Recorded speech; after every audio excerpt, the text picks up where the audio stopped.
Freedom, which Melissa has started, that helps families in need, and on and on and on. And these three will head it up, they'll prep it, they'll set up, they'll work it, and then they will clean up.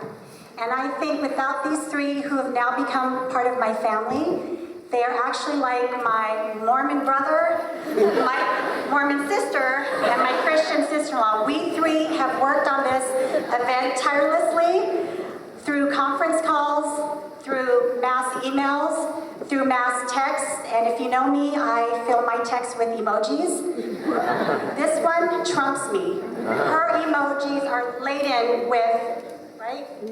With emojis and exclamation points and so on and so forth.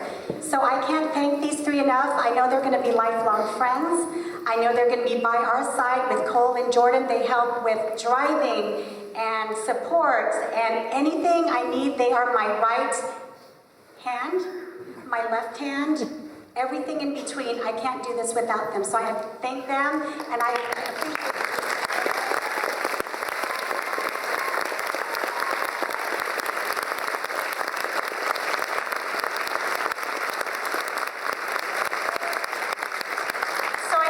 If you're here, raise your hand if you know Scott.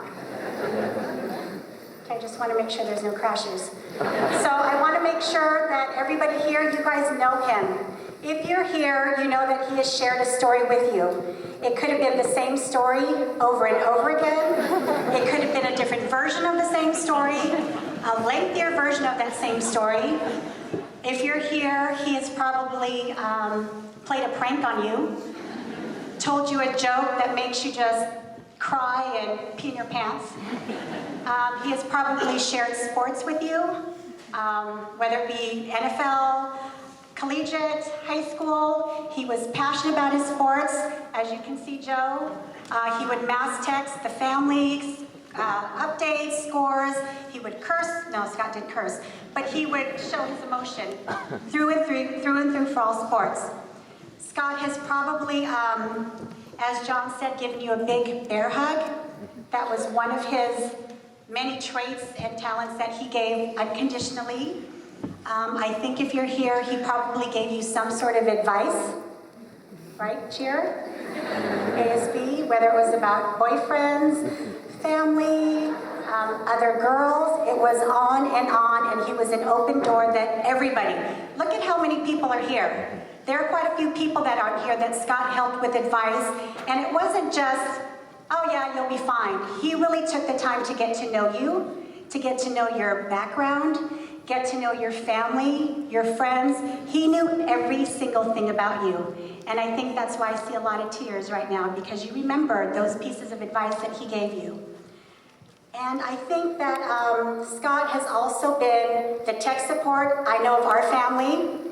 He's probably helped you with the computer, your phone. Scott had the knack of jerry-rigging anything that you needed help with. He could set up things without the directions and the manuals, and he can figure out anything technically involved that we ourselves could not. So we thank Scott for all of that.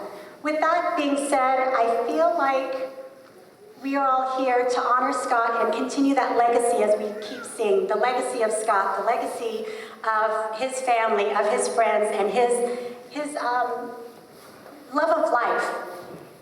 And I think that we can all carry on that legacy by doing what Scott has done. He did simple things to make him an extraordinary man. I've always told him he was out of this world. He was not of this earth. He was wise beyond his years. He had the patience of many.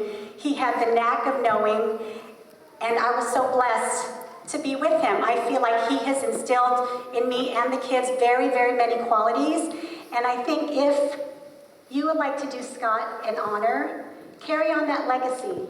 Share a hug, tell a story, tell a joke, play a prank, and do all of this on behalf of Scott just because. And I thank you for coming.